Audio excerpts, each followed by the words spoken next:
Hi everyone. Earlier in the month, on the 5th of February, we had an update to DCS, namely 2.9.24.19998 for those that are keeping track. This is not the latest version, but looking over that one, there was nothing for Chinook, so we'll stick with this version on the 5th of February. So in the update, we had this very cryptic and, dare I say it, ED standard update detail which reads: improved helicopter behaviour in alt hold mode. So insert your favourite detective name here. It could have been Batman for this one, but I went with the tried and tested Sherlock. Anyway, I've taken a look at what this could be and found out the following, which I hope you find useful. So what have I noticed then? So first of all, the alt hold captions have been updated. As you may have realised, the altitude hold mode was introduced on the last update and has been a welcome update to this particular module. Anyway, as I'm going to demonstrate the changes to the captions in a second. So in the previous version, as I'm showing you on the screen, they were either off when not selected or solid green when selected.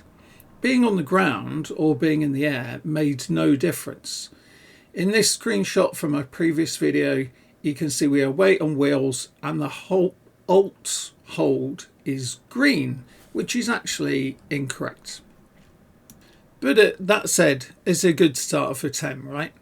So as to what happens on the real thing, and I'm going to quote Reese Goodman 7628, who reminded me on my previous video, and to quote what he said in the comments there, you can go have a look yourself. Said the native mode should be in white, in other words armed, on the MFD whilst you're on the ground.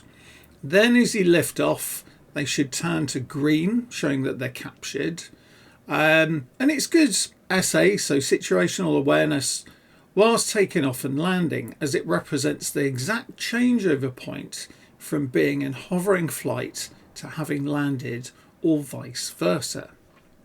So to demonstrate then, as you can see here, we're currently sat on the ground. I have armed the alt hold.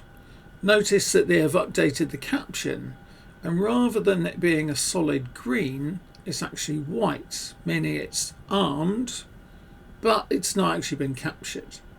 Another change is if you try and operate the up and down beep switches in this particular mode, nothing actually happens. So you can see the switches are moving, and in the previous version, when you move those switches, the thrust lever would actually move up and down, and it's almost as if the aircraft was trying to lift off. It wouldn't actually let you beep off the ground as such, but it would kind of get to that point showing that those inputs were essentially going into DAFCS.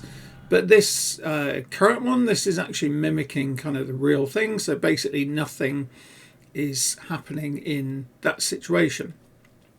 So now watch as I lift off with this new version of the alt mode armed. Keep an eye on the WTs, so the little caption in the top right hand corner which shows the weight off wheels, and as that goes off, so the alt rad caption goes solid green, showing it's been captured. Now that we're actually in the air, we can operate the beep trim up and down switches and the aircraft will respond, which more realistically mimics the real system as I understand it, which is showing good progress. Another thing that I've noticed as well is with the switch logic is essentially whichever one of the two alt hold modes you've last had engaged, so whether it's the INS or rad out, when you turn it off, the logic essentially remembers it. So when you come to turn it back on again, if you had rad out active before, that's the one which will come up If you had the INS, you turn it off, the system off, you turn it back on again, it goes to INS. Now on to the subject of hovering.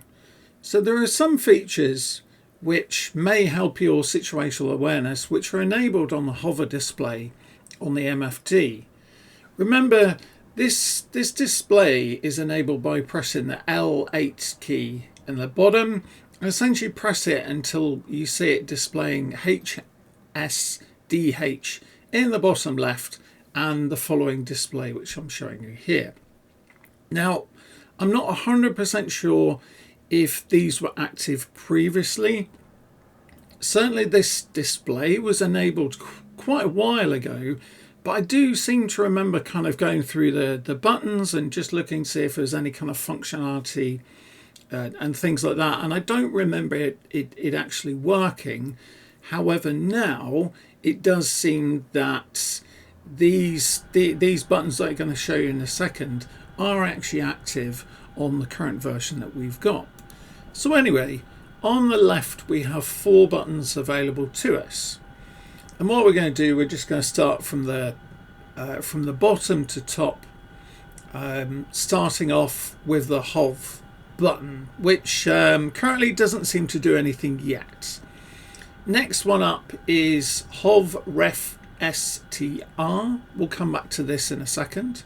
Then we have HOV Mode, which when you press it, it actually changes to different settings, including area, precision. Also notice when I press it, the range ring changes at the same time as we press the buttons. And yeah, I imagine, naturally that's going to be in feet, right? Then finally, above that, we have the HOV Ref. So going back to the HOV Ref STR, what this will do essentially is mark on the MFD the exact spot you're currently at when you press it. It stands for Hover Reference Store, and this is how you can use it. Now, I obviously know that when you load into a scenario, you can call for the cargo on the radio, you'll get the red smoke, the icon is going to appear automatically, and you get the line if it goes off screen and things like that. But there will be other situations where that's not possible and you want to mark a particular location yourself. So you could, for example, be hovering over a load. Perhaps you're going to be picking it up to take it somewhere. And this is certainly where having another crew member would also be very helpful. So in the hover, we've got the alt mode engaged. You notice how the HOV Ref is active. You notice how it's got the green box around it. Right over the top of the particular points. And then what we're going to do is we're going to press this button. And you'll notice you get this little kind of triangular type indication that's appeared on the screen. That's showing the exact spot that you've just marked it. So now if we drift off, which I'll just kind of do anyway so you can see what's going on, notice how that mark stays in the exact spot. This is independent of the green trend indications, which again have been there for a little while now in the middle. And notice how when it goes off screen, we now have this line indicating where we are in relation to that particular point that we've just marked, just giving the extra kind of situational awareness to enable us to get back to that exact point again. So as you can see, with the position mode indications being removed and the buttons still working and these indications active, I can only assume that the position hold mode is in current work, which is great news. But certainly until we actually get that position mode, and yeah, trust me, when that comes in, you'll be kind of hovering kind of rock solid over the top of things.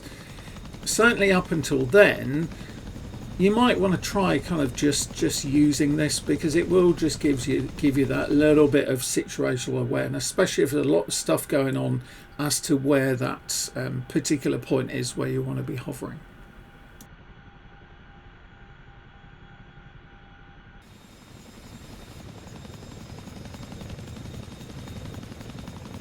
So finally, and maybe this is some DCS kind of weirdness that's been going on, we have the following odd behaviour, right? So if ED's going to talk about behaviour, I'd suggest this is pretty odd, right?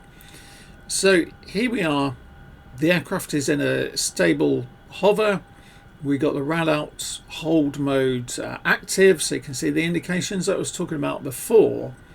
Now watch what happens when I press and hold the thrust brake button in. So this is a button that we were talking about on the last kind of update, which enables you to essentially, you know, move your collective up and down, right? And you've got the indication in the left hand side, essentially, where you can see the difference between the physical position and where the sim is, basically.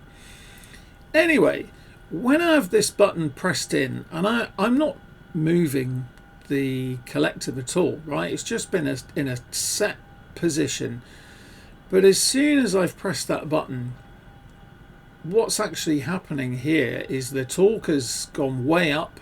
Yeah, okay, the mode is disengaged as you'd expect, but the torque's gone up and we're going up. And if you keep the button pushed in, the aircraft just goes up and up and up and up and up, and it's, you know, it's not getting any input from anywhere as far as I know, other than the fact that, yeah, I've you know, disengaged it from the particular mode, and up it goes, which is very strange. Obviously, when you release the button, then it kind of obviously comes to a stop and sort of tries to realise what's going on. Anyway, obviously something for ED to have another look at.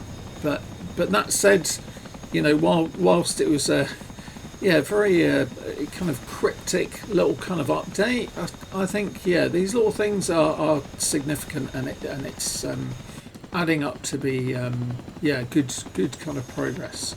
Anyway, hope you found this informative. Please join me on the next one. See you later. Cheers.